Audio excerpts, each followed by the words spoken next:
the gates of Naval Special Warfare Center in Coronado, California had never seen anything quite like her.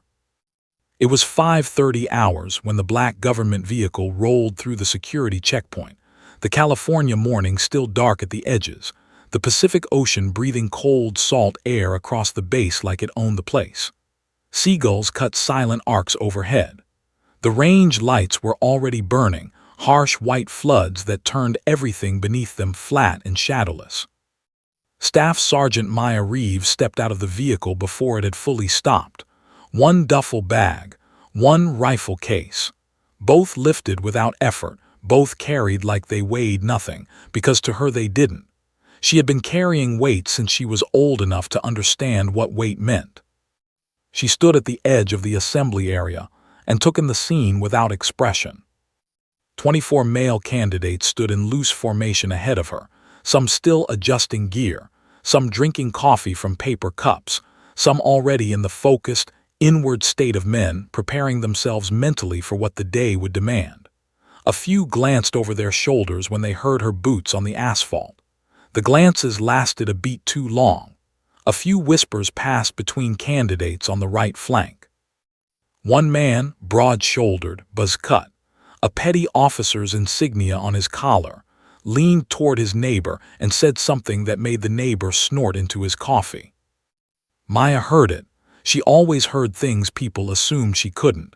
She filed it away and kept walking. The facility itself was deliberately intimidating, designed to communicate, before a single word was spoken, that ordinary did not live here. The range stretched out to the east in the gray pre-dawn, target frames visible at distances that made civilian eyes water. The observation deck rose above the firing line like a judge's bench.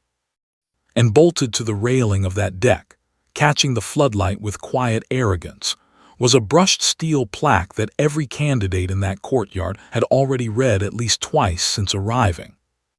Master Chief Drake HOLLOWAY, 1,940 meters, FALLUGAH, Iraq, confirmed combat kill.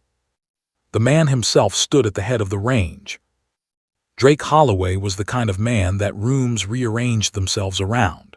6'2", shoulders built like a load-bearing wall, a jaw that looked like it had been cut from the same granite as the California coastline. His uniform was immaculate, every crease a straight line, every ribbon in its proper place, every inch of him communicating the same message the plaque communicated. I have already won every argument you are thinking of starting. He was 41 years old. He had served in 3 combat theaters. He had more confirmed long-range kills than any active-duty SEAL in naval history. He had trained 16 of the Navy's top-ranked snipers. Men spoke about Holloway the way people speak about weather, not as something you argue with, but as something you prepare for. He had been watching Maya since the vehicle cleared the gate. He crossed the assembly area with the unhurried stride of a man who had never once needed to rush toward anything in his life, because everything that mattered had always waited for him. The formation parted slightly as he passed through it. He stopped 2 feet in front of Maya and looked at her, not with anger, not with cruelty exactly, but with the particular expression of a man who had already written the ending of a story and was simply waiting for the pages to catch up. He reached back to the nearest rack, lifted a rifle, his personal training M110 SAS, tuned and zeroed to his own specifications, and held it out toward her the way a person offers something to someone they expect to fumble it. His voice was conversational, almost pleasant. "Want to hold a gun, sweetheart? Might be the closest you get to one this week." The formation erupted. Not all of them, but enough. Laughter that had been waiting for permission. Smirks from instructors who had seen this movie before and already knew how they expected it to end. Even the range officer at the far end of the deck turned away with a slight shake of his head, not disapproval, just the practiced indifference of a man who considered this none of his business. The laughter bounced off the concrete and the steel and the cold morning air. Maya let it run its course.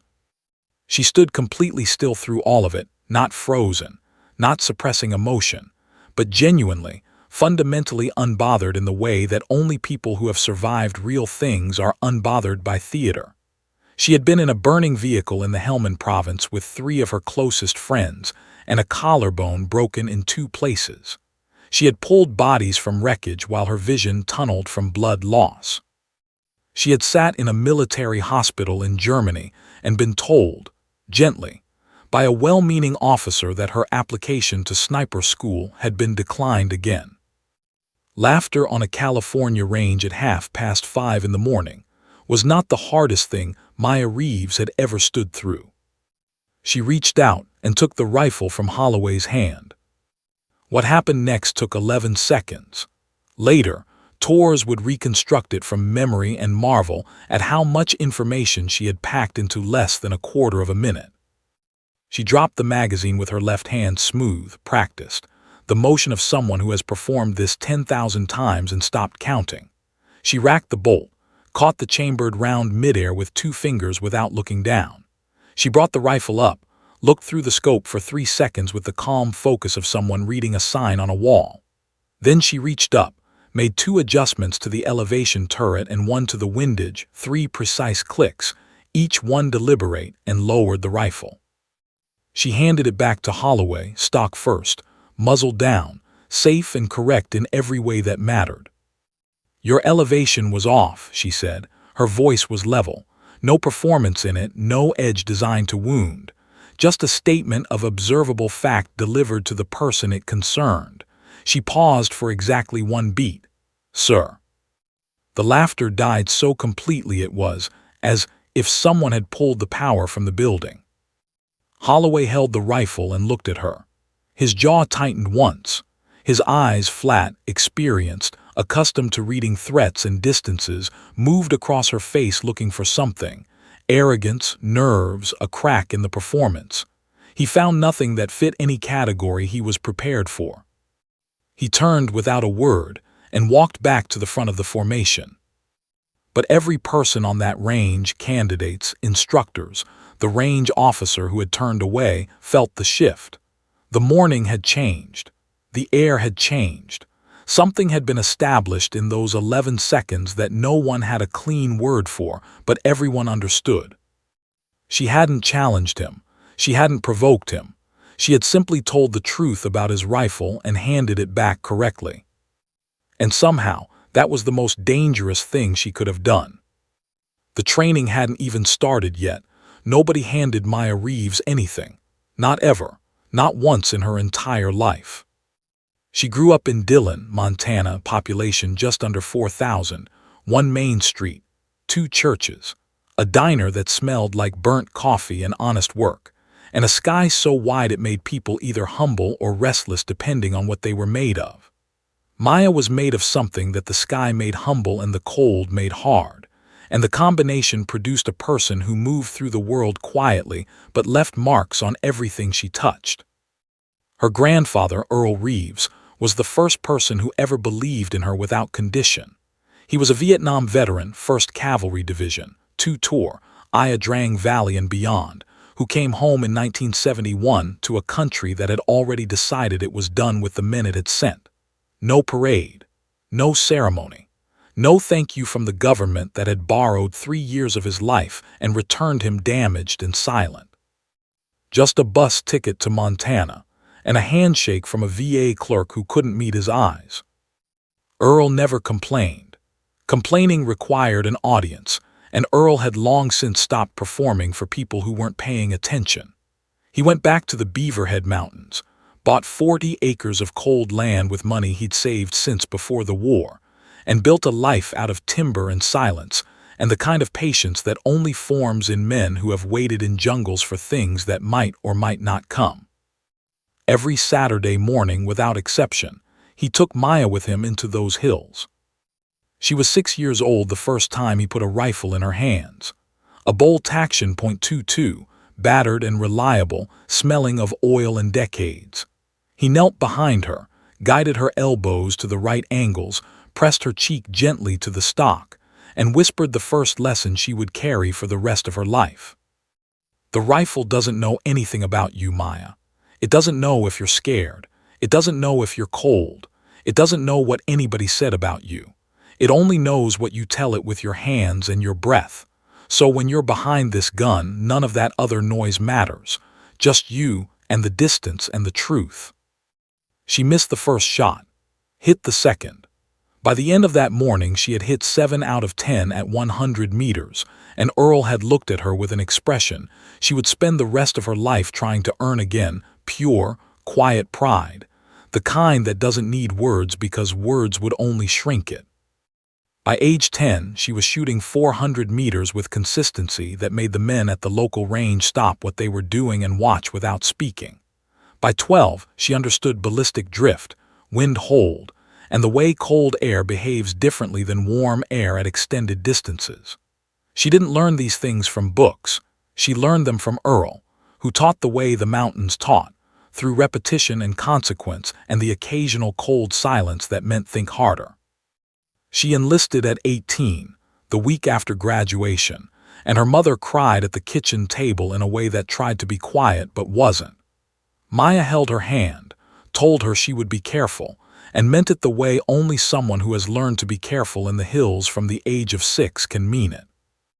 Basic training came and went. Maya excelled without announcing it, which was its own kind of announcement. She was assigned to the 75th Ranger Regiment support structure and deployed to Afghanistan 14 months after enlisting, landing in Kandahar province in the August heat with 60 pounds of gear, and the particular alertness of someone who had been trained since childhood to read terrain and wind and the space between things. Her first tour was hard in the way all first tour are hard, not because of the combat, which she handled with a focus that unnerved some of the men around her, but because of the waiting, the long stretches of operational stillness that broke people who needed noise to feel alive. Maya didn't need noise. She had grown up in 40 acres of Montana silence. Waiting was simply another form of discipline. Her second tour nearly killed her. The vehicle was a MRAP, mine-resistant, ambush-protected, which meant it was built to survive exactly what happened to it that afternoon on a dust road in the Helmand province. The IED that detonated beneath it was built by someone who understood the vehicle's weaknesses better than the vehicle's designers had anticipated. The blast lifted 11 tons of armored steel off the road like it was cardboard. Maya came to consciousness upside down, ears ringing with a sound like the inside of a bell, smoke filling the cabin, and the immediate certain knowledge that 2 of the 4 people in the vehicle with her were not moving. Her collarbone had been broken in 2 places by the roll. She found this out later. In the moment, she found out only that her left arm was unreliable and that the rear door was jammed and that Specialist Connors in the back seat was alive but unconscious and bleeding from his head in the rapid way that meant minutes, not hours. She kicked the door open with both boots, pulled Connors out by his vest across 30 feet of exposed road in the open sun, went back in for Private Delgado, who was conscious but pinned, and worked the metal free from his leg with one functional arm and the specific mechanical focus of someone who has learned to perform tasks regardless of what the rest of the world is doing around them. The third and fourth occupants she could not save. She carried that knowledge the same way she carried everything, not loudly, not dramatically, but permanently. Filed somewhere deep and load-bearing where it became part of the structure rather than a wound on the surface. She received the Purple Heart in a hospital in Landstuhl, Germany, from a general who shook her hand and said she was remarkable. She thanked him politely. When he left, she asked the nurse for a pen and wrote her 3rd application to sniper school on the back of a hospital intake form, because it was the only paper available. That application was declined 8 weeks later, no reason given. The 4th application, submitted from a physical therapy clinic in Fort Bragg while she was relearning the full range of motion in her left shoulder, landed on a different desk. A colonel named Whitfield, who had served with Earl Reeves' commanding officer in Vietnam, and who owed that man a debt that had never been properly settled, looked at Maya's file for a long time. Then he signed the approval. No phone call, No ceremony, just a letter that arrived on a Tuesday. She read it once, folded it carefully, placed it in the drawer beside her grandfather's photograph, and started her preparation the same afternoon. Back at Coronado, none of this history was visible on her face or in her posture. She moved through the first week of training like water moves through rock, not forcing anything, not announcing anything, simply finding the path that physics and patience made available. She ranked second overall after week 1. She would have ranked first, but a scoring irregularity in the field observation exercise had reduced her marks by a margin that 2 range officers discussed quietly between themselves and neither formally reported. Not yet. The whispers continued, quota, lucky, wait until the pressure is real. Maya heard every word. She remembered what Earl had told her on the hillside in Montana when she was 9 years old, and a group of older boys at the range had laughed at her for missing a shot in the wind. Don't argue with people who doubt you, he had said, reloading her rifle with his big weathered hands, handing it back without drama. Reload and squeeze. She planned to do exactly that. The only question was how long they would make her wait. By week 3, the training had stopped being about skill and started being about survival.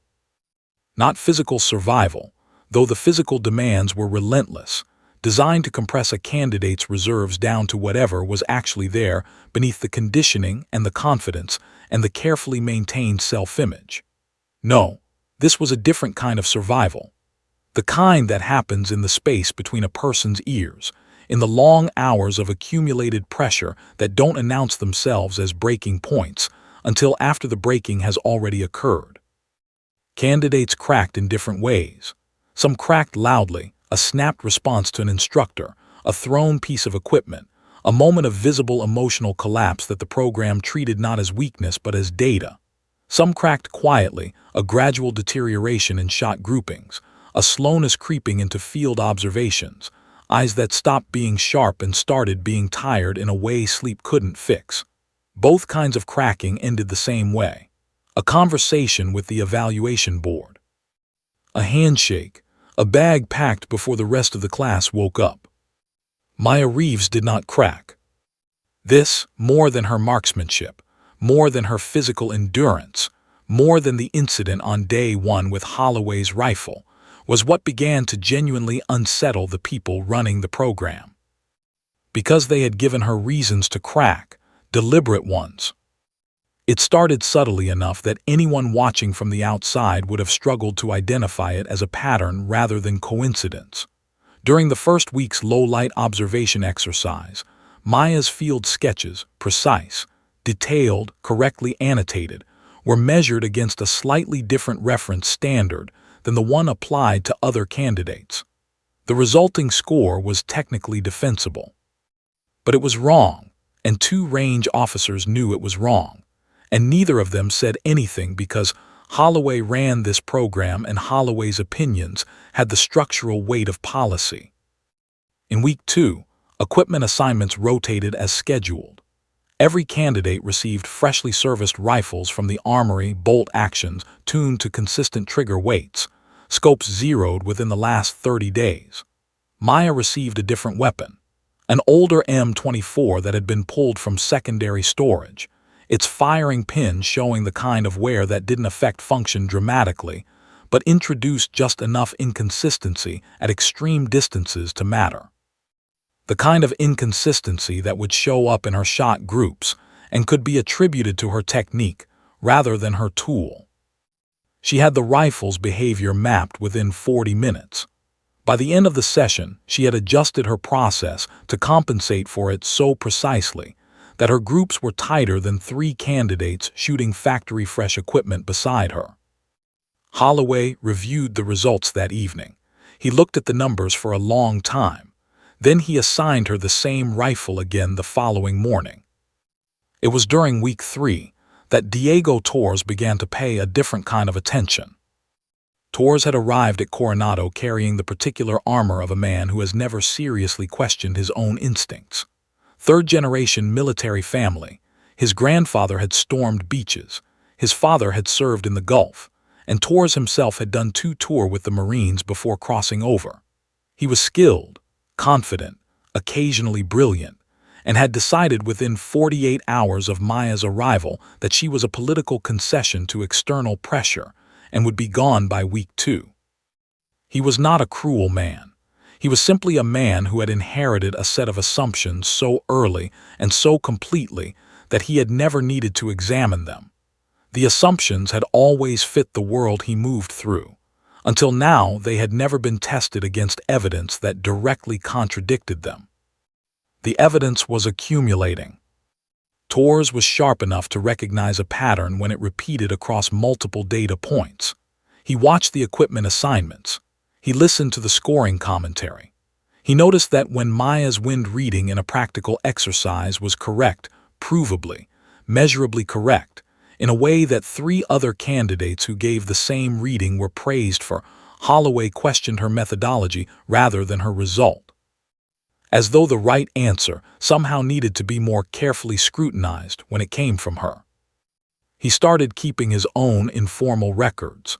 Nothing official, nothing confrontational, just a small mental ledger that he added to each day, the way a careful man adds figures he intends to understand later.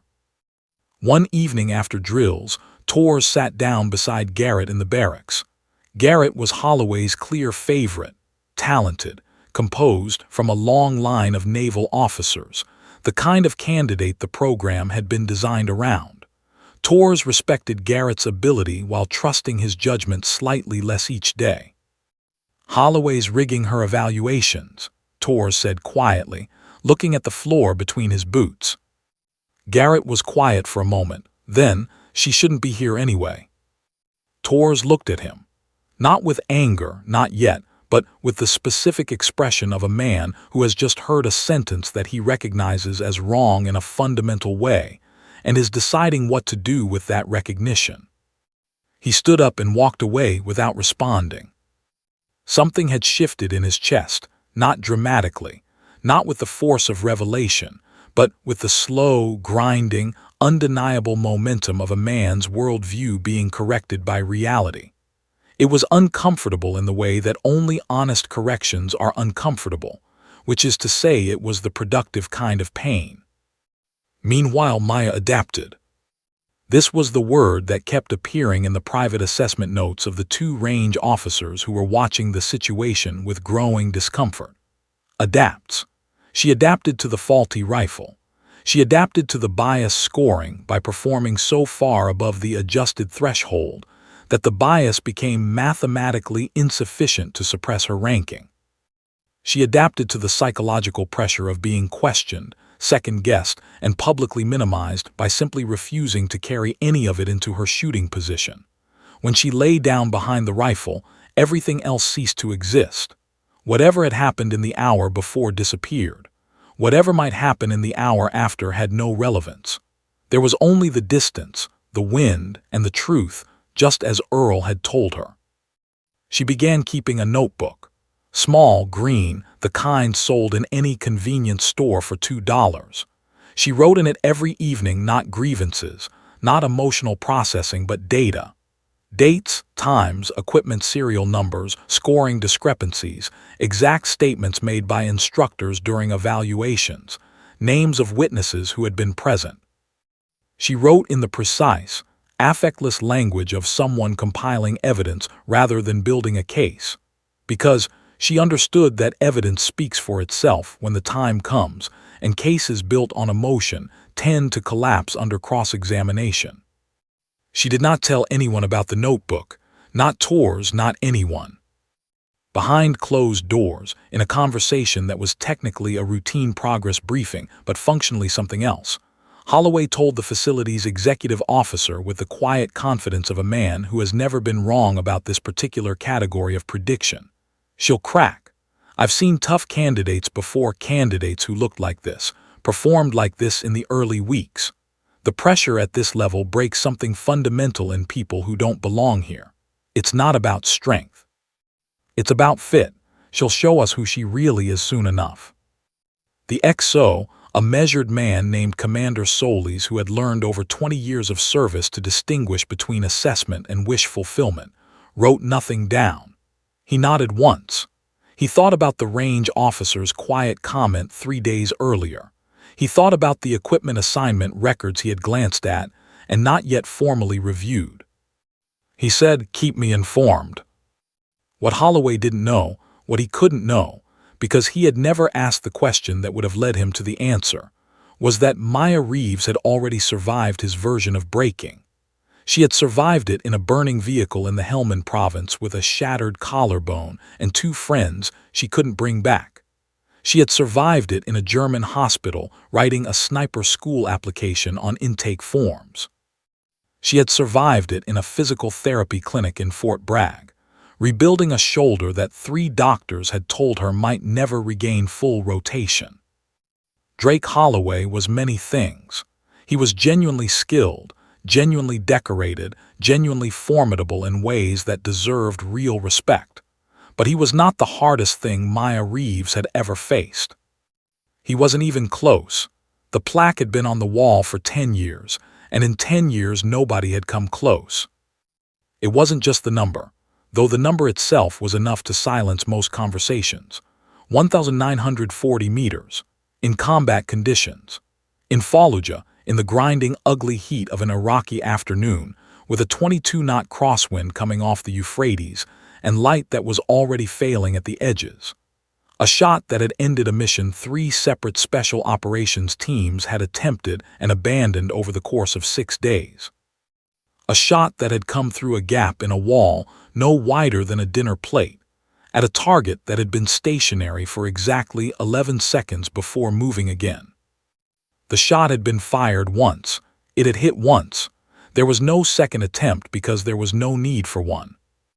When the after-action report landed on the desk of the Naval Special Warfare Command in Virginia, the officer who read it put it down, picked it up again, and read it a second time to make sure he had the distance correct. Then he authorized the plaque. Then he called Holloway personally, which was not standard procedure, because some things exceed standard procedure. The plaque was bolted to the railing of the observation deck 6 weeks later. Brushed steel, engraved text, mounted at eye level where every candidate who walked through those gates would encounter it within the first hour of arrival. It was not subtle. It was not meant to be. Every candidate interacted with that plaque differently. Some touched it like a talisman, as though excellence could be transferred through contact. Some stared at the number with the focused hunger of people who had built their entire military identity around the ambition to surpass it. Some looked at it once, filed it under impossible, and redirected their energy toward the achievable. Garrett looked at it every morning before drills with the calm certainty of a man who had already decided his own name would replace the one currently mounted there. Just a matter of time, just a matter of performance. Maya looked at it the way her grandfather had taught her to look at a difficult target, steadily, without emotion, taking in the information it contained without letting the information become pressure. She noted the distance. She noted the conditions. She calculated privately what a shot like that would require. Then she went a breakfast. Long-distance qualification week arrived on a Monday morning that felt different from the moment reveille sounded. The particular quality of silence in the barracks was different, tighter, more deliberate. The silence of people who have been building towards something and can feel the arrival of the moment they have been building toward. By this point, 16 candidates remained. 8 had washed out across 3 weeks, some from performance failures, some from the psychological attrition that the program applied with clinical precision, one from a stress fracture in his right forearm that no amount of determination could argue with. The 16 who remained were the real ones, stripped down to their actual capability. No padding left, no performance left, just what was genuinely there. The first 2 days of qualification week operated at distances between 800 and 1,200 meters, ranges that were demanding but achievable, designed to establish baseline performance and identify any technical deficiencies before the distances became unforgiving. Maya shot consistently and cleanly across both days, finishing second overall behind Garrett, whose performance in the mid-range brackets was genuinely exceptional. Tors finished fourth. Both men had privately stopped thinking about Maya as a variable to dismiss and started thinking about her as a competitor to respect, though Tors had crossed that line considerably earlier and more completely than Garrett had. On the third morning, Holloway arrived at the range with unusual ceremony. He was dressed in his full working uniform rather than the field attire he typically wore during drills, a choice that registered subconsciously with every candidate present, without any of them being able to articulate exactly why it felt significant. He carried himself with the particular energy of a man who has arranged a stage and is about to perform on it. He walked to the front of the range and let the silence build for a moment longer than necessary. Then he looked out at the assembled candidates with the expression of a man about to bestow something. "Today's qualification distance," he said, his voice carrying easily across the range in the still morning air, "is 1,850 meters." He paused to let the number settle. "Crosswind, afternoon light, I'm calling it mercy distance." The phrase landed exactly as he intended it to, a pointed reference to what was mounted on the wall behind him, an implicit communication to every candidate present that 1,850 meters was the lesser number, the generous number, the number given to people who had not yet earned the right to stand beside the real one. His eyes moved to Meyer as he said it, just briefly, just long enough. The candidates shot in sequence, ordered by current ranking. The atmosphere on the range that morning was charged in the specific way of high-stakes performance. Controlled breathing, minimal conversation, each shooter locked inside their own preparation in the minutes before their turn. Even the wind seemed to behave, holding steady at 9 knots from the northwest, consistent enough to be accounted for without demanding the kind of real-time adjustments that introduced error. Garrett shot third. He was magnificent, smooth through his process, unhurried, his shot breaking cleanly and the distant steel responding with the clean ring that meant center mass. The range officer called it without hesitation. Garrett stood, cleared his weapon, and stepped back with the composure of a man who had expected nothing less from himself. Tors shot seventh. He was solid, precise, his result landing in the acceptable zone without the clinical elegance of Garrett's performance, but reflecting genuine skill developed through hard weeks of work. He stepped back satisfied. Maya shot 12th. She approached the firing line the way she approached every firing line, without ritual, without visible preparation beyond what was functionally necessary, with the quiet purposefulness of someone who has already done the mental work and is now simply executing what the mental work produced. She set up without hurry. She lay behind the rifle and spent 45 seconds reading the wind flags positioned at 400, 800, and 1,400 meters downrange. 3 flags in sequence, each one telling a slightly different story about what the air was doing between her muzzle and the target. Most candidates read the nearest flag primarily and extrapolated. Maya read all 3 with equal weight, understood the conversation they were having with each other, and made 2 scope adjustments that the range officer standing behind her noted with quiet attention. The adjustments were unorthodox, technically correct, reflecting a more sophisticated understanding of wind behavior across distance than the standard training protocol taught, but unorthodox enough that a less experienced observer might have questioned them. She controlled her breathing. She found the stillness at the bottom of the exhale where Earl had always told her the truth lived. She pressed the trigger. The rifle fired. The round traveled 1,850 meters in just over 2 seconds. The steel plate rang out across the valley floor with the clean, undeniable tone of a confirmed center hit.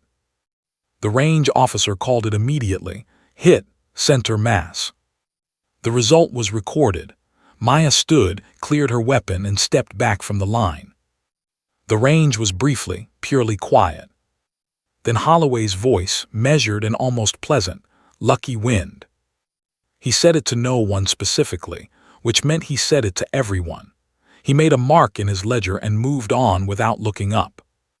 Maya said nothing. She broke down her rifle with practiced efficiency, each movement clean and automatic, her eyes on her hands and nowhere else. But Tors, standing 6 feet to her left, watched her jaw tighten once. A single, barely visible contraction of muscle, lasting less than a second, that contained everything she had chosen not to say and everything she had decided not to waste on a man who had already made up his mind. Then it was gone. Her face returned to its standard state, calm, present, unreadable. Tors looked away. He was doing the math on something else now, something that had been building in the back of his mind since a conversation with a range officer 3 evenings prior. A number that hadn't been officially announced. A target position that hadn't been formally confirmed. He had done the calculation 4 times. He kept arriving at the same answer. He folded the thought away and said nothing. But that night, lying on his bunk in the dark with the facility sounds settling around him, Tors stared at the ceiling and thought about the plaque on the wall, and the number on it, and the number that kept appearing in his calculations, and what it would mean if the range confirmed what the terrain suggested. He thought about Maya sitting in the dark 2 nights ago, reassembling her rifle from memory. He thought about what she had said about her grandfather. Then he closed his eyes, and the last thing that moved through his mind before sleep arrived was the sound of steel ringing out across a valley, clean, centered, and completely undeniable. The range was never fully silent at night. Even after the last candidate had returned to the barracks and the range lights had been dialed down to their overnight setting, low amber floods that turned the concrete pale gold and left everything beyond the firing line in soft darkness, the place retained a kind of residual sound, the Pacific wind moving through the target frames downrange, the distant rhythm of the ocean, 300 meters west, patient and indifferent, the occasional creak of the observation deck railing expanding and contracting with the temperature drop. Small sounds, barely sounds at all, the kind that only register when everything louder has been removed. Maya heard all of them. She had been sitting on the range since 2100 hours, cross-legged on the concrete at the far end of the firing line, her rifle disassembled in front of her on a clean cloth she had folded into a precise rectangle before laying it down. Each component was arranged in exact order: bolt, firing pin assembly, trigger group, barrel, stock. The way a surgeon arranges instruments before an operation, not because she needed the reminder of the sequence. She had reassembled this rifle in complete darkness enough times that her hands knew the order the way lungs know to breathe. She arranged the components because the act of arrangement was itself a form of preparation, a way of telling the mind that everything was in its right place, a way of making order visible before the thing that required order arrived. She wasn't cleaning the rifle. She had cleaned it 3 times already that evening. She was simply sitting with it, the way Earl had taught her to sit with things that mattered, not consuming them with analysis, not urgently working through them, but being present alongside them until the right understanding arrived on its own schedule. Her grandfather had called it listening to the gun. She had been 10 years old and literal-minded enough to look at the rifle with genuine expectation of hearing something. Earl had laughed, one of the rare, full laughs that broke through his usual quiet, and explained that the gun wouldn't speak in words. It would speak in how it felt in the hands, in what it asked for, in the way a properly understood tool communicates its own requirements to someone patient enough to receive them. She was still listening, 20 years later. Tors found her at 2200 hours.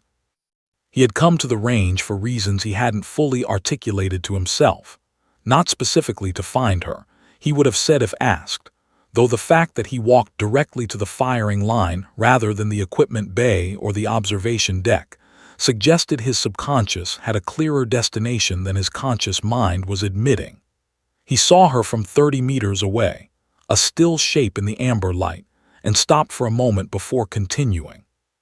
He sat down 4 feet to her left without asking permission, which under normal circumstances and with most people would have been an invitation for immediate redirection.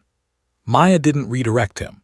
She glanced over once, registered who it was, and returned her attention to the components arranged in front of her. They sat without speaking for a while. The Pacific wind moved through the target frames downrange. The ocean breathed its steady rhythm in the distance. The range held them both in its amber quiet.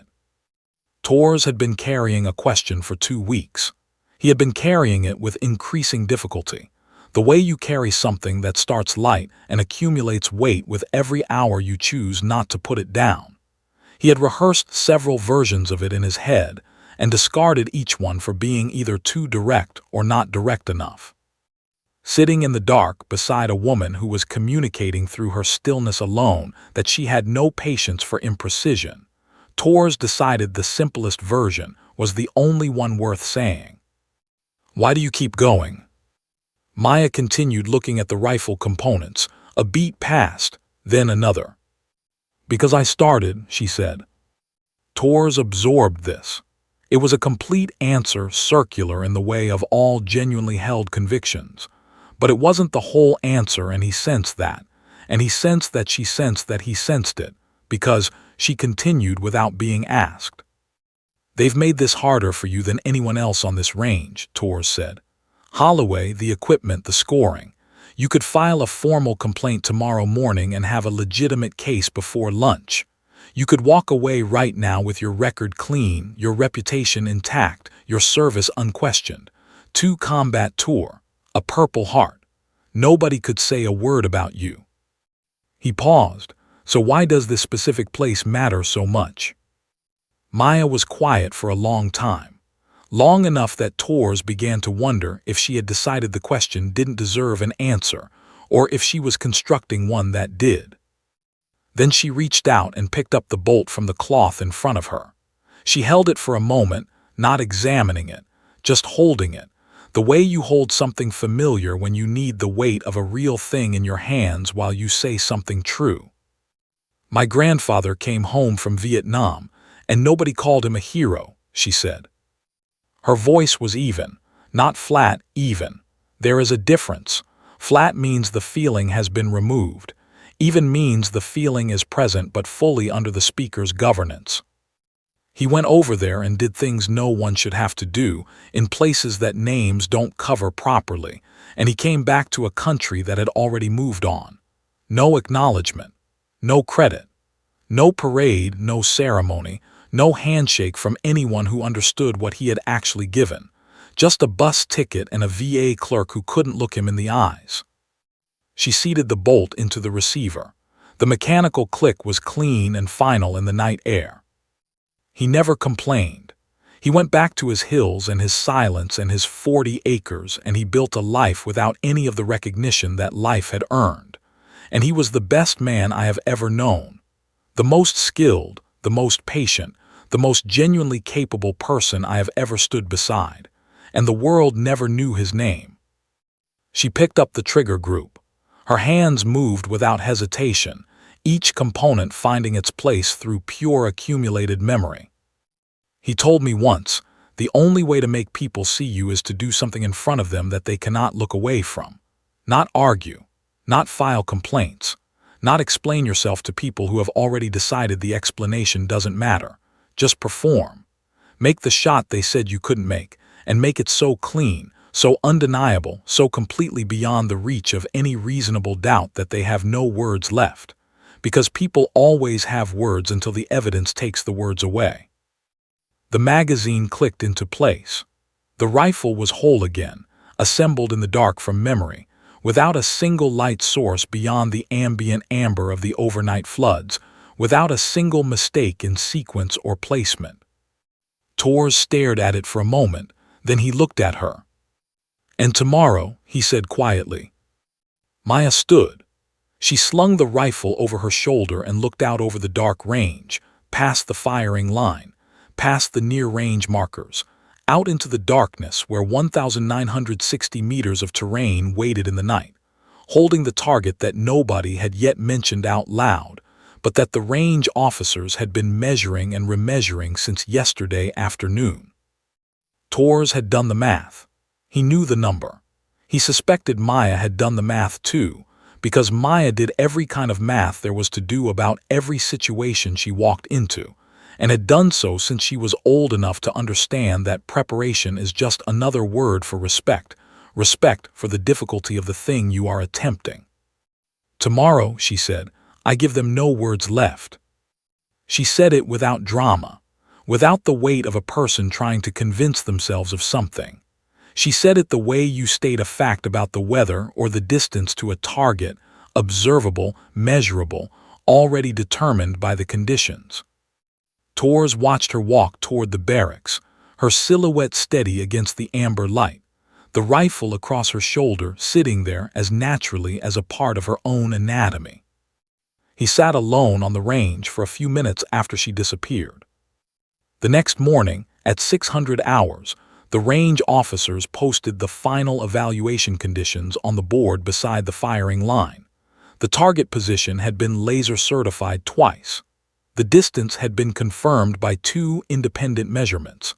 Safety parameters had been verified and signed off by the facility's range safety officer. The number written on the board in black marker was clean and simple and enormous in its implications. 1,960 meters. Nobody had planned it. The terrain had simply demanded it. The only viable target position within the available safety corridor sat at exactly that distance, 10 meters beyond the plaque on the wall. As though the geography itself had decided to weigh in on the question everyone had been circling for 3 weeks. Holloway stood at the back of the observation deck when the number went up. He stared at it for a long moment, his expression unreadable. Then he looked at Maya. She was already at the firing line, already reading the wind. The world has a particular quality of stillness that arrives only in the moments before something irreversible happens. It is not the stillness of emptiness or absence. It is the stillness of fullness of everything that has been building, accumulating, layering itself across days and weeks and years, arriving simultaneously at a single point in time and holding its breath. Athletes know it. Surgeons know it. Soldiers know it from the half-second before contact when the air changes texture, and the body understands what the mind hasn't finished processing yet. Everyone on that range knew it at 8:47 hours on a Thursday morning in Coronado, California. The candidates had assembled on the observation deck in the order the program dictated, ranked by cumulative performance, standing behind the railing in a line that represented 3 weeks of elimination and endurance, and the particular refinement that only genuine pressure produces. 12 men, each one real, each one earned, each one understanding exactly what the number on the board meant, and what it would mean if the woman currently lying prone at the firing line below them did what the number was daring her to do. Garrett stood with his arms at his sides and his jaw set, watching with the focused neutrality of a competitor who respects the performance even when the performer is the last person they expected to respect. Tors stood 3 positions down from Garrett, leaning slightly forward against the railing, his hands wrapped around the steel bar with a grip that was tighter than he realized. The instructors were there. The range officers were there. 2 administrative staff members who had no operational reason to be on the observation deck were there anyway, having drifted out from the building 20 minutes earlier when word moved through the facility, the way water moves through a building, finding every gap, reaching every level, impossible to contain once it starts. Holloway stood at the far end of the deck, alone, separated from the group by 3 meters of deliberate distance that he had created by positioning himself there, and that no one had attempted to close. His arms were crossed. His face was set in the expression of a man watching something he needed to see regardless of what it cost him. His eyes had not left Maya since she took position. She lay prone on the firing mat below, and from the observation deck she looked small against the scale of what surrounded her, the vast pale length of the range stretching out ahead, the target invisible to the naked eye at this distance, the California sky above her enormous and indifferent and blue. But small is a matter of perspective. From where Torres stood, watching her settle into position with the unhurried precision of someone who has arrived at a place they have been moving toward their entire life, she looked like the only fixed point in the frame. Everything else, the deck, the candidates, the range, the sky, felt like context. She was the subject. She began her process. The first thing she did was nothing. For 15 full seconds she lay completely still behind the rifle, not adjusting, not reading, not doing anything observable from the deck. This was not hesitation. This was the foundational discipline that Earl Reeves had pressed into her on cold Montana hillsides before she was old enough to understand why, the practice of arriving fully before acting at all. Of letting the body settle into the earth, letting the breathing find its natural rhythm without interference, letting the nervous system complete its transition from movement to stillness before asking it to perform. Most candidates abbreviated this phase under pressure. The weight of an audience, the significance of a moment, the accumulated tension of everything leading to a single trigger press. These things compressed preparation time in ways shooters didn't always notice because the compression felt like confidence. It wasn't. It was anxiety wearing confidence as a costume, and it showed up in shot groups that were good but not perfect, in results that were impressive but not definitive. Maya gave herself 15 seconds of genuine stillness. On an observation deck above her, nobody spoke. Then she began reading. Her eyes moved to the first wind flag, positioned at 400 meters, a thin red pennant on a fiberglass pole, currently streaming at a consistent angle that Torres, watching from above, estimated at 7 to 8 knots from the northwest. Maya spent 4 seconds on it, not glancing, reading, taking in not just the angle but the consistency, the way the flag moved through its arc, whether the movement was steady or variable, what the variations told her about the air behind the average. She moved to the second flag at 800 meters.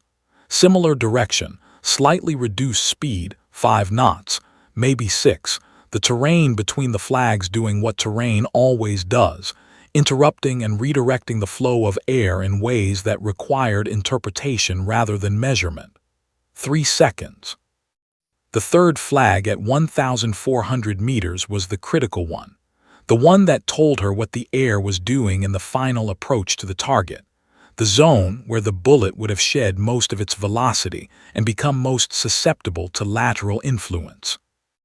This flag was moving differently from the first two, same general direction, but with a periodic surge that suggested a secondary wind current layering over the primary, a condition that most shooters would address with a single averaged correction, and most shooters would be slightly wrong about.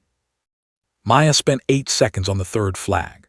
Her lips moved once, almost imperceptibly, not words, just numbers, the arithmetic of wind and distance and time of flight running silently through the same mind that had been doing this arithmetic since she was 12 years old on a Beaverhead hillside with Earl standing behind her, and the wind coming off the mountains in the particular way it came off mountains in October. She made 2 scope adjustments, one on the elevation turret, a full click up, compensating for the distance and the morning air density, one on the windage, a click and a half, which required her to physically stop between the first click and the second, and apply deliberate additional pressure for the half click, a level of fine adjustment that the range officer standing 6 feet behind her noted in his observation log with 3 underlined words, knows her equipment. Then she was still again. The breathing slowed. Torres, watching from above, could see the slight rise and fall of her back become smaller, more controlled, the intervals between breaths extending as her heart rate dropped through the discipline of a practiced respiratory cycle. In for 4 counts, out for 4 counts, the kind of pattern that requires genuine physiological control to maintain under the specific pressure of this moment, with this many eyes, and this number on the board, and that plaque on the wall. 4 cycles, then she exhaled halfway. and stopped. The range went absolutely silent, not the managed quiet of people trying to be respectful, the involuntary silence of people who have forgotten to breathe, because something is happening in front of them that is commanding the entirety of their attention. Holloway uncrossed his arms. The movement was so small and so uncharacteristic that Tors, who happened to be watching him in his peripheral vision, registered it the way you register a sound that doesn't fit the pattern, with the specific alertness of something that requires filing. Maya's finger found the trigger. Not the trigger guard. The trigger itself, the first pad of her index finger making contact with the curved steel with the precise, practiced delicacy of someone who understands that the difference between a perfect shot and a pulled shot lives in this contact, in the quality of pressure applied to this small curved piece of metal, in the discipline of treating it not as a thing to be operated, but as a thing to be communicated with. She pressed, not pulled, not squeezed in the way the word is commonly understood. Pressed gradually, consistently, with the even application of force that allows the firing moment to arrive as a conclusion rather than an interruption, so that the body doesn't anticipate and flinch, and introduce the microscopic movement that sends around 3 centimeters from perfection at close range and 30 centimeters from perfection at 1,960 meters. The rifle fired. The recoil moved through her in a single clean wave, controlled, absorbed, her body managing the energy the way a good structure manages load, distributing it without drama, returning to position without the pronounced muzzle rise that indicated poor form. Downrange, the round was traveling. At 1,960 meters, at standard atmospheric conditions, a 175-grain match bullet travels for approximately 2.8 seconds after leaving the muzzle. 2.8 seconds during which the shooter can do nothing, not adjust, not correct, not influence the outcome in any way. The shot has been fired. The physics have been engaged. The only things that matter now are the ones that were determined before the trigger broke, the fundamentals, the reading, the calculations, the 15 seconds of stillness, the 8 seconds on the third wind flag, the click and a half of windage, the exhale held at the halfway point. Everything Maya had learned since she was 6 years old on a Montana hillside. Everything Earl had given her. 2.8 seconds. On the observation deck, nobody moved. Tor's hands were white on the railing. Garrett was leaning forward without realizing it. The range officer had his radio lifted but hadn't keyed it yet, waiting for the confirmation his spotting scope would give him in the next. Clang! The sound came back across 1,960 meters of California morning air like a bell struck in an empty church. Clean, resonant, centered, the specific acoustic signature of a match bullet striking steel plate flush, not a glancing hit, not an edge strike, but dead center impact, the kind that produces a tone rather than a crack. 1 full second of absolute silence. Then the range officer lifted his radio with a hand that was not entirely steady and said, in the careful voice of a man who understands the weight of the words he is about to speak, "Confirmed hit. Distance, 1,960 meters." He paused, looked at his spotting scope again, looked at the board where the number was written in black marker. "Confirmed hit," he said again, 1,960 meters. Tors exhaled. The sound that came out of him was not a word and not quite a breath, something between the two, the involuntary vocal release of a person whose body has been holding something for a very long time and has just been given permission to let it go. 2 candidates began to clap and then stopped, the moment too large for ordinary response, the instinct toward celebration arriving, and then pausing at the threshold of something that felt less like a sports result and more like a historical event that happened to have witnesses. Holloway stood completely still at the end of the deck. His arms did not return to their crossed position. He leaned forward to the spotting scope that had been set up at his station and looked through it for a long time, far longer than the confirmation required, far longer than the result needed. The target had been hit. The distance had been verified. The record, his record, the one with his name on brushed steel bolted to the railing 3 feet from where he was standing, was not a record anymore. He straightened up slowly, looked at the floor of the observation deck, said nothing. The range officer turned and looked at the plaque, then at his clipboard, then at the plaque again. The arithmetic was simple. The implications were not simple at all. They were enormous and permanent, and already, in this moment, beginning to move through the naval special warfare community with the unstoppable momentum of confirmed truth. Below on the firing line, Maya was already breaking down her rifle. Component by component, methodical and unhurried, her hands moving through the sequence with the same clean efficiency they had moved through it 1,000 times before. She did not look up at the observation deck. She did not turn to receive the moment. She broke down her rifle and laid the components on the cloth in their exact order and began the post-shoot inspection with the focused attention of someone who treats the moment after the shot with the same respect as the moment before it. Because Earl had taught her that too. The shot doesn't end when the rifle fires, he had said, on a frost-covered hillside in Montana, kneeling beside a 9-year-old girl who had just made the best shot of her young life and wanted to celebrate it. The shot ends when you've learned everything it had to teach you, so don't walk away from it too fast. She wasn't walking away from it. She was simply doing the next thing, the way she had always done the next thing, the way she would always do the next thing, because that was what the work required, and the work was the only thing that had never let her down. Above her, on the observation deck, the plaque on the railing caught the morning light the way it always had: brushed steel, clean lines, 10 years of unchallenged authority mounted at eye level for every candidate who walked through those gates. For the last time, it read only one name.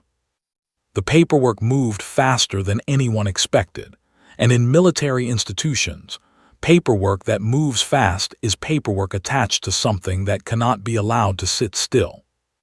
By 900 hours, the range officer's confirmed report had been filed, countersigned by 2 witnesses, and routed to the facility's administrative chain with the kind of procedural urgency that happens when a number gets written down that everybody understands is going to outlast everyone currently in the building.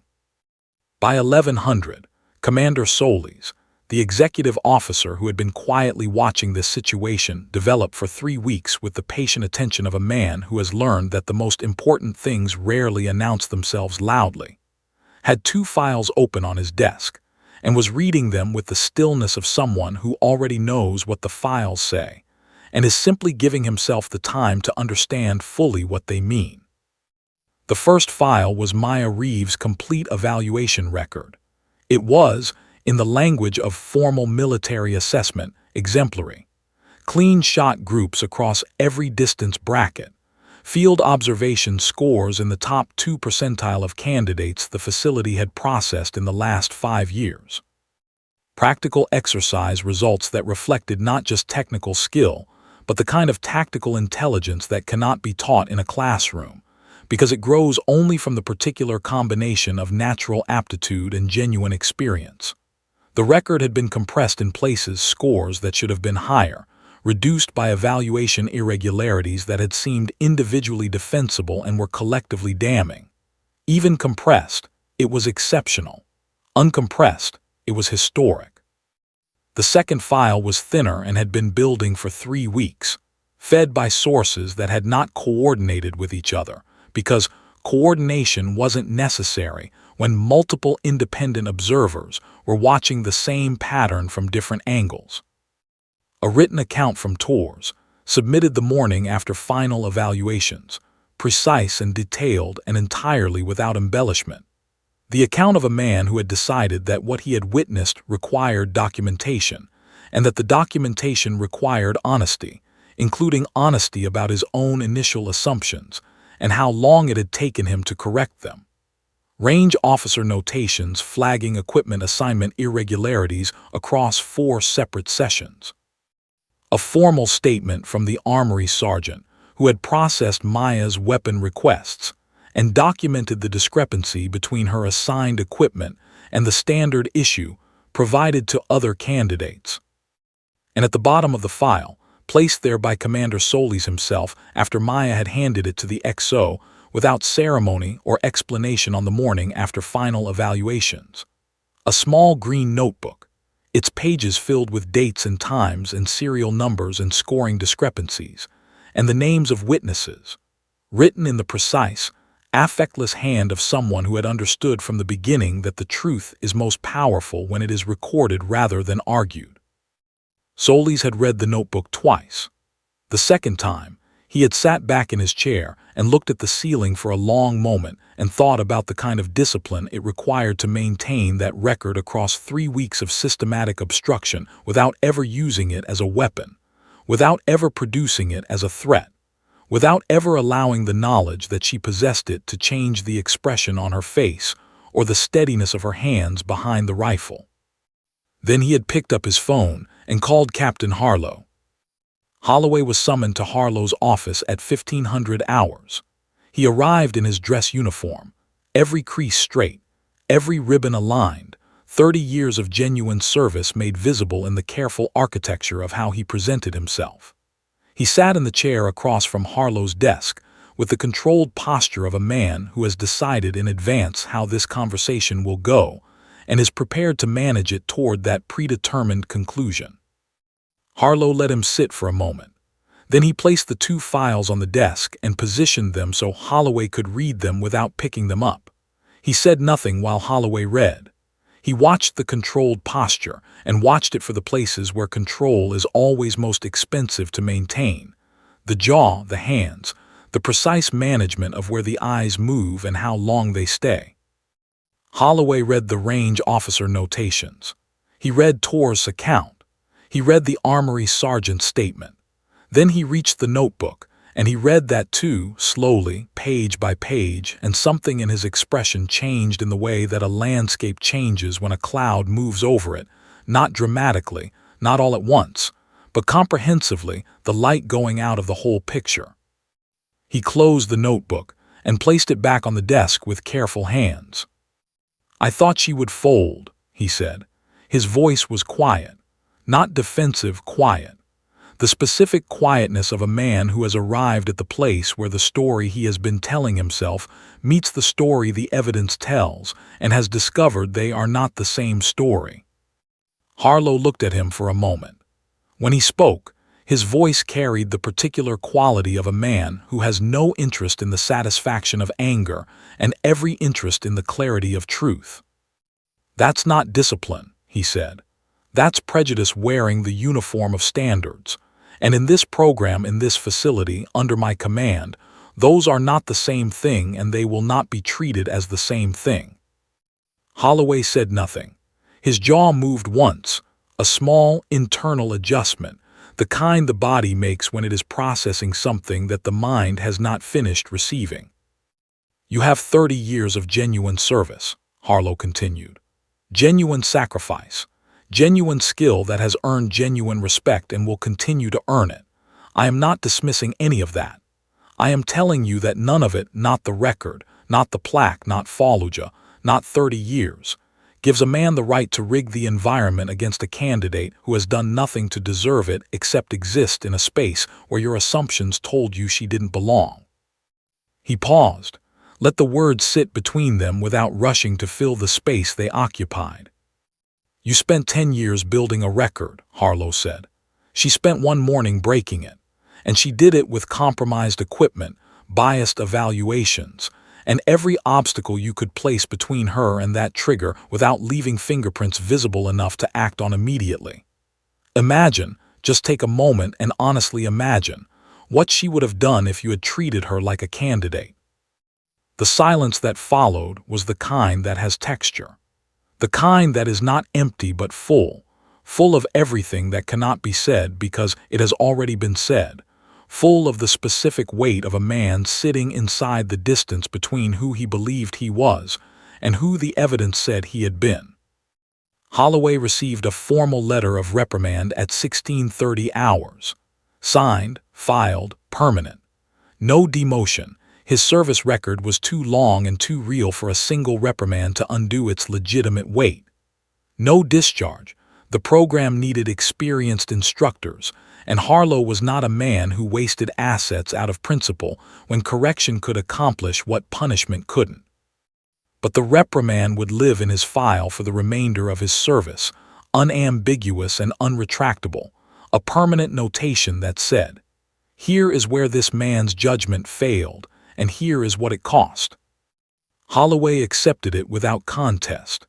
He signed the acknowledgement form with steady hands and left Harlow's office at 16:45 hours and walked to the range, not to the observation deck, not to the firing line, but to the wall where the plaque was mounted. He stood in front of it alone for 4 minutes. Nobody approached him. Whatever was happening in those 4 minutes belonged to him and to no one else.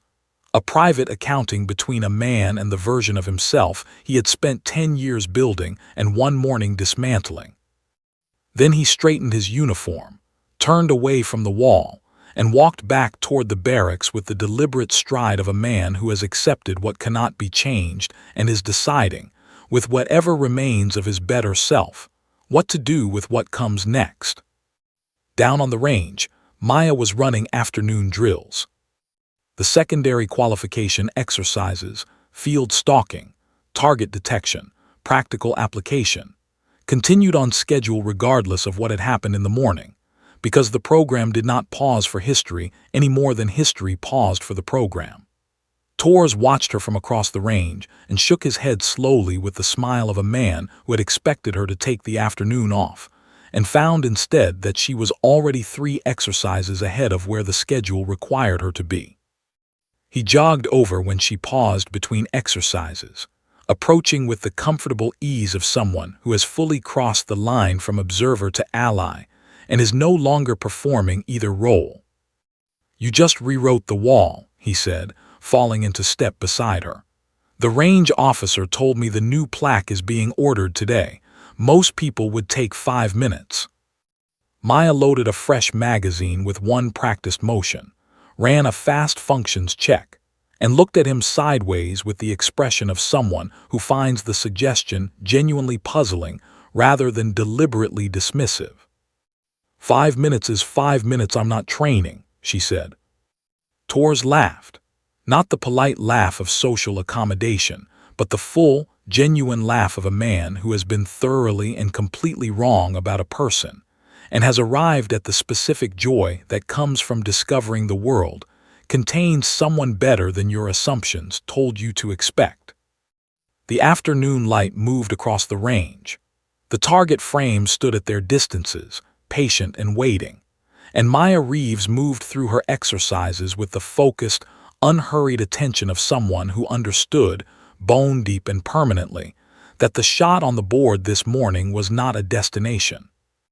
It was simply the most recent proof of direction.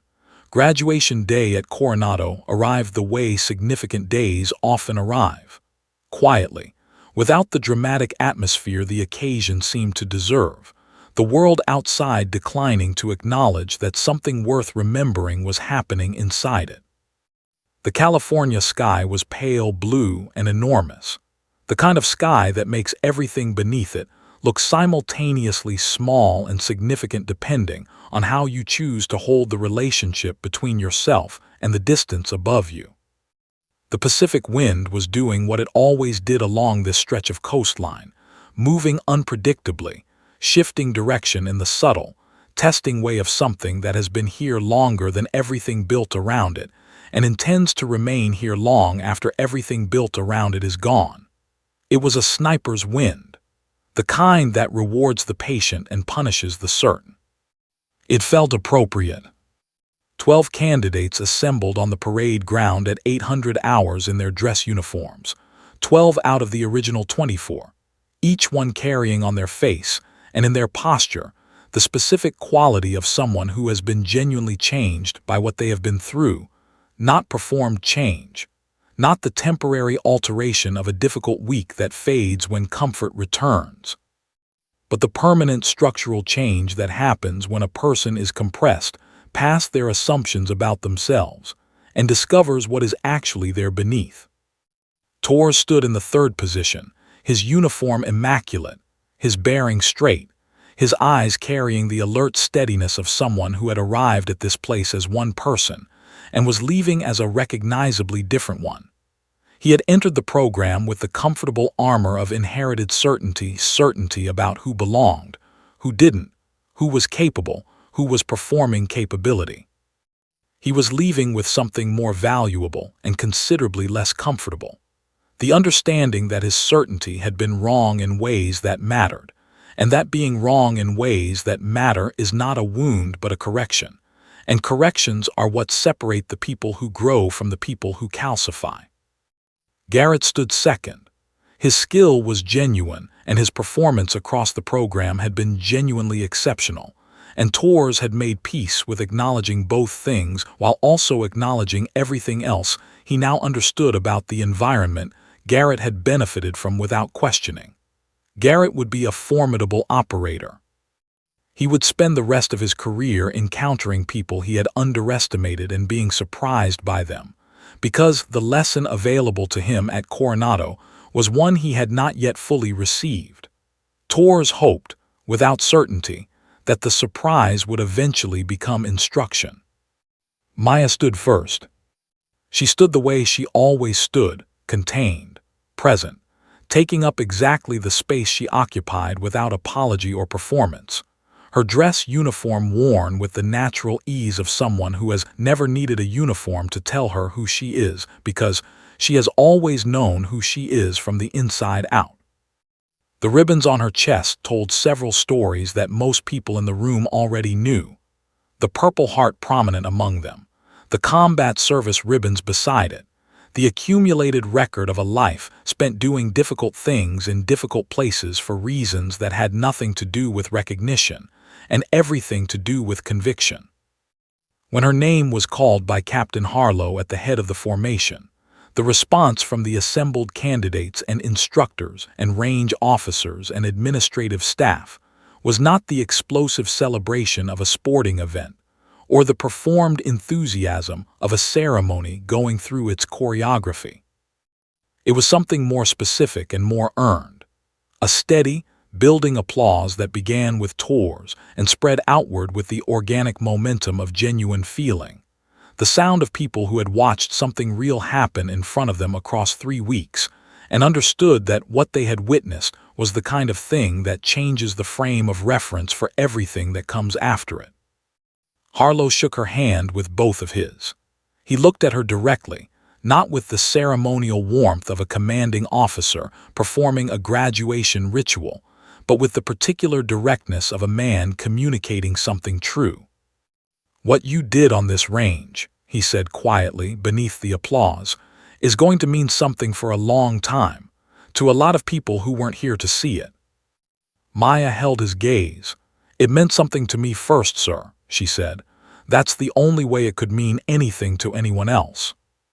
Harlow nodded once slowly, with the expression of a man who has just heard a sentence he will remember.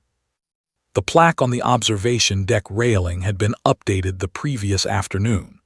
The new one was the same brushed steel as the original, the same clean engraved text, mounted at the same eye level where every future candidate who walked through those gates would encounter it within the first hour of arrival. It read, Staff Sergeant Maya REVES, 1,960 meters, CORONADO, CA, Certified Qualification Record. Below it, on a separate but connected mounting, the previous record remained intact and fully legible. Because history is not served by erasure. It is served by accumulation, by the layering of one true thing upon another, by the honest record of who stood here before and who stands here now, and what the distance between them required. Some of the candidates read both plaques during the reception that followed the ceremony. Tors stood in front of them for a long time, reading each one, thinking about the conversation on the dark range 2 nights before graduation, and the woman who had reassembled her rifle from memory in the amber light, and spoken about her grandfather with the steady voice of someone carrying something precious rather than something heavy. He thought about Earl Reeves in his Montana hills, on his 40 acres, in his deliberate silence, building a life that the world had not acknowledged. He thought about what it meant that his granddaughter's name was now mounted in brushed steel in the most prestigious sniper training facility in the United States military, and whether somewhere in whatever exists beyond the hills and the silence, a Vietnam veteran with patient hands and a bolt-action rifle was finally receiving the acknowledgement that his own country had failed to give him, delivered 20 years late, through his granddaughter's hands. At a distance of 1,960 meters.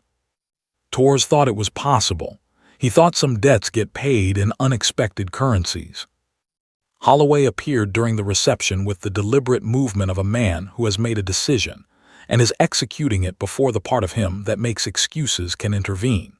He moved through the gathered crowd without the commanding presence that usually preceded him, not diminished exactly, but different, recalibrated, the specific quality of a man who has set something down that he had been carrying too long and is still adjusting to the changed weight of himself.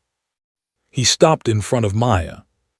She saw him coming and waited, her expression neither welcoming nor closed, simply present, the way she was present for everything, giving the moment exactly what the moment required and nothing performed on top of it. Holloway stood before her for a moment that lasted longer than its clock duration. Then he extended his hand. Straight out, clean and direct, the gesture stripped of everything except its essential meaning, the acknowledgement of one person by another, the recognition of what has been demonstrated, the wordless concession of a man who has enough genuine character remaining, beneath everything that went wrong, to make this gesture without being asked, and without softening it with speech. Maya looked at his hand, then at his face. She read it the way she read wind flags, not for what she wanted to find there, but for what was actually there. What she found was not uncomplicated. It was not a full accounting. It was not absolution, and it was not transformation. It was a man offering the most honest thing he currently had available to offer, which was this gesture, this moment. This hand extended without words because the words would have been insufficient, and he was experienced enough to know it. She took his hand, one shake, firm, brief, complete, the handshake of equals acknowledging a contest that is finished. Holloway gave a single nod, turned, walked away with the straight-back stride of a man returning to the work of being better than he recently was, which is the only direction available to a person once they have honestly faced the distance between who they are and who they intended to be. Torres appeared at Maya's shoulder, watching Holloway's retreating figure with the thoughtful expression of someone filing an observation for long-term consideration.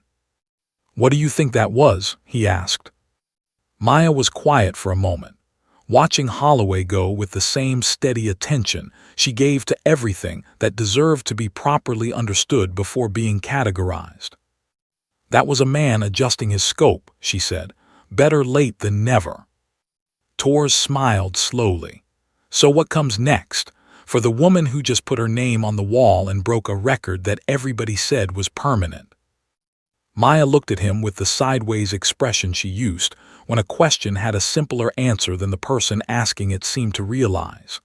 Then she picked up her duffel bag, the same one she had arrived with on that first morning, still just as light, still just as self-contained, a piece of luggage that had never needed to be impressive because the person carrying it was, and looked out over the range one final time. The range stretched east in the pale California morning, the target frames standing at their distances, patient and waiting, the farthest ones barely visible against the terrain, small dark shapes at distances that would have seemed impossible to most people, and were simply the next thing to a woman who had been taught since childhood that distance is not an obstacle. It is a variable, and variables yield to preparation.